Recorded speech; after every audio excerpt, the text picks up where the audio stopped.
Fala Tricolada, beleza? Sou Alexandre Antônio, sejam muito bem-vindos aqui ao nosso canal, o canal da família Tricolor. Desculpa pela minha voz, porque eu não tô legal, eu tô positivado com essa dita cuja aí.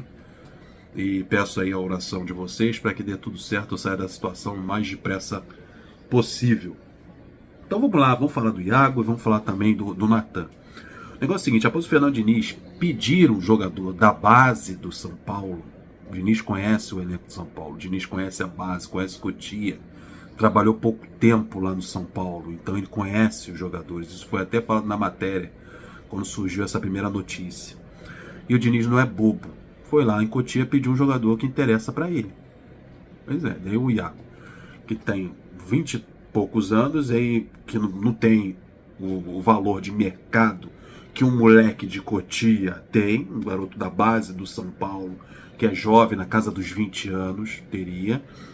Então, e o Fernando Diniz não pediu só um, pediu outros jogadores também da base do São Paulo, e comercialmente isso não ia dar certo para o São Paulo, mas seria interessante trocar um garoto da base, de boa qualidade, que o Fernando Diniz conhece, pelo Iago Felipe, jogador de técnica limitada. Então o que aconteceu? Vamos lá. Conversas com o Fluminense pelo volante esfriaram e o clube paulista deve ir atrás do Jair, do Atlético Mineiro. Aí a negociação entre eles deve envolver o Nicão e o Luan para tentar tirar o Jair lá do Atlético Mineiro. Também foi ventilado o interesse do Fluminense no volante Jair do Atlético, negado depois, né, porque também é complicado. O Jair tem contrato até 2025, o Fluminense teria que entrar com dinheiro para trazer o jogador. Resumindo, o São Paulo não achou vantajoso esse tipo de troca. Certamente o São Paulo, com a fama de bobo que o Fluminense tem no mercado, certamente ofereceu jogadores de nível duvidoso pela troca do Iago. Na minha opinião, eu acho que o Fernando Diniz acha o Iago Felipe um jogador muito útil para o seu sistema tático. Não é à toa que o Iago Felipe é titular da equipe. Não é à toa que ele terminou o campeonato como titular. E ele faz uma função muito interessante no meio de campo, que é liberar o André e o Martinelli. O time cresceu muito quando passou a ter 4 jogadores no meio de campo. O André, de primeiro volante, Martinelli de segundo, e o Ganso jogando ao lado do Iago. Porque o Iago ele faz muito bem aquela movimentação em todos os setores do meio de campo, liberando o André, e principalmente dando liberdade ao Martinelli. Martinelli cresceu muito com o Iago no meio de campo. Você saber que tem um jogador, desses 4 que estão ali no meio de campo, que sabe marcar, que sabe cobrir e que é dedicado à marcação, que é o caso do Iago, pô, você cresce. E o Martinelli cresceu o seu futebol e o time também cresceu. Desde que o Iago entrou no time, o Fluminense engatou vitória atrás de vitória. Então é um jogador interessante, tanto no time titular, como também tem no banco de reservas. Eu acho que, na minha opinião, trocar o Iago com qualquer outro clube, mesmo eu tendo todas as minhas críticas ao Iago, acho que ele é um jogador duro, um jogador grosso, que não sabe inverter uma bola, que não sabe dar enfiada. Foi tentado várias vezes fazer função de meio armador e não soube fazer. E outros treinadores que passaram no Fluminense tentaram, colocaram, tanto que o Iago tem a camisa 20 nas costas, que foi a camisa do Deco. E não deu certo. No último jogo, por exemplo, o Ganso não pôde jogar. O Ganso não pôde jogar, estava suspenso, e quem tentou fazer essa função de meio amador foi o Iago. E não deu certo, o meio de campo do Fluminense sofreu, porque ele não é para fazer essa função. Tanto que o Natan chegou ao Fluminense por causa da incapacidade do Iago fazer essa função. Porque se o Iago soubesse fazer essa função no meio de campo que o Ganso faz, certamente o Iago seria o titular nessa função. E não foi. Então eu acho, na cabeça do Fernando Diniz, a permanência do Iago é bom para o time titular, é bom para a estrutura do elenco. É um jogador que você pode tentar em várias funções, como primeiro, como segundo volante, até jogando ao lado do meio armador. Jogando até na lateral esquerda, foi testado até na lateral esquerda. Porque o Iago, gente, é um bom reserva.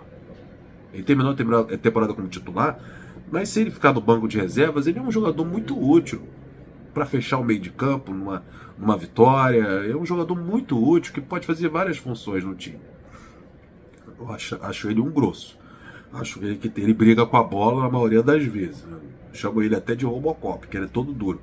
Mas é um cara útil pro elenco do Fluminense. Então o Fluminense fez muito bem fazer jogo duro aí com o São Paulo.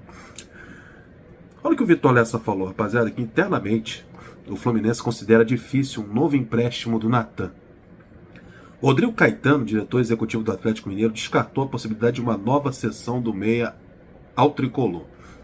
O Atlético não quer reemprestar o Natan ao Fluminense. Quer que o Fluminense tire um dinheiro de onde não tem para contratar o Natan. Porque o Fluminense não tem esse dinheiro, né? Como o Fluminense não tem condições de pagar 5 milhões de euros previsto na opção de compra, entre 25 a 28 bilhões de reais. Não tem como, né? Uma saída seria um novo empréstimo. Porém, até o momento, o Fluminense não entrou em contato com os mineiros, mas o Rodrigo Caetano já avisou que não há interesse e eles querem lucrar com o Natan. E já que o Fluminense não tem as condições de efetuar o poder de compra feito no primeiro contrato, então o jogador está voltando para o Atlético Mineiro. É uma função. O Natan veio para o Fluminense no momento em que ninguém acreditava no Ganso. O Natan veio para o Fluminense para justamente fazer a função que o Ganso deveria fazer com a camisa do Fluminense. E o Natan chegou no começo da temporada para ser o camisa 10 do Fluminense. E na época, grande parte da torcida não questionou, não reclamou, até gostou da contratação. E pouco se falou do 1 milhão de reais que o Fluminense pagou pelo empréstimo do jogador. Mas só que o Natan, desde a chegada dele ao Fluminense, ele não apresentou esse futebol que a torcida esperava que ele apresentasse. De qualidade, de criação de jogada, de armação de jogo. Na maioria das vezes, o Natan se mostrou um jogador muito desinteressado com a partida. Muitas partidas o Natan praticamente sumia do jogo. Mas para a nossa felicidade, para a nossa alegria, o Ganso voltou a jogar futebol. Eu pergunto, se o Ganso não voltasse, se não chegasse o Abel, fizesse aquele trabalho de recolocar o Ganso na equipe titular, no final ali do seu mandato, chegada do Fernando Diniz, então, que o Fernando Diniz adora o Ganso, aí o Ganso também adora o Fernando Diniz, aí o Ganso se encontrou no sistema, porque o sistema tático favorece muito o futebol do Ganso, favorece demais, que é um de toque de bola, de criação de jogada, o Fluminense tem mais posse de bola. Aí, graças a Deus, o Ganso voltou a jogar futebol e o Natan foi colocado no banco de reservas. E todas as vezes que foi necessário a entrada do Natan, ele não correspondeu. E se você reparar, e todas as vezes que a maioria das vezes que o Natan entrou no time, ele não entrou fazendo a função do Ganso, ele entrou fazendo a função do camisa 8. Ele fazia um quadrado ali, ele jogava ao lado do Ganso. Então, o sistema tático do Fernando Diniz de posse de bola exige de todos esses participantes ali do meio de campo, do primeiro, do segundo volante, do meio armador, exige de que esse jogador do meio de campo seja participativo, como o Ganso é. O Ganso, muitas das vezes, ele vai lá no setor defensivo ajudar na marcação, ele cobre o lateral, tá fazendo coisa que eu nunca vi o Ganso fazer na carreira. E o Natan não. O Natan parece que não tá nem aí, tá com a cabeça em outro lugar.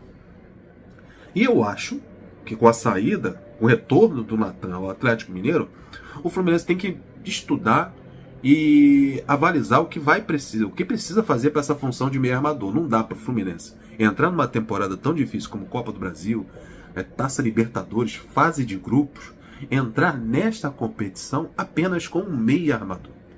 E o Fluminense só tinha na última temporada Natan e Iago para fazer essa função do camisa 10 na ausência do Ganso, no terceiro cartão amarelo, numa contusão, num desfalque dele. Só tinha esses dois jogadores para fazer essa função. E as opções de banco, e as sombras para o Ganso, uma sombra para o Ganso que é necessário num campeonato longo. Aí eu digo, não é para o Fluminense cometer o mesmo erro dessa temporada de 2022, não ter reservas do nível dos titulares para posições importantíssimas, por exemplo, armação no meio de campo, camisa 10. O Ganso sai do time, o que acontece? A dificuldade que o Fluminense tem para criar o jogo no setor no meio de campo. O meio de campo, o sistema tático, a forma do Fernando Diniz jogar, exige que ele tenha um camisa 10 criativo. O sistema tático foi feito para o Ganso, e o Ganso foi feito para esse sistema tático do Fernando Diniz. E no momento o Fluminense não tem um meia armador de qualidade. Natan está voltando para o Atlético e nunca fez essa função, não conseguiu exercer essa função no Fluminense. Nós ainda temos o Iago e o Iago também não sabe fazer. Quais são as opções? O Arthur, do Sub-20? Ou o Fluminense vai ao mercado trazer um novo camisa 10? Porque não podemos cometer o mesmo erro de só ter o Ganso fazendo essa função no time. Daí, num jogo importante, numa semifinal, numa final de Libertadores ou numa final de campeonato, você perde o seu meio armador, o seu capitão, o seu grande jogador, e aí? Quem vai fazer essa função? Aí o sistema tático sente, o time sente, e o jogo no meio de campo não anda, porque falta qualidade no passe. Então é isso aí, vou ficando por aqui, pedindo like, sua inscrição, e tudo de bom pra vocês. Até o próximo vídeo. Flui!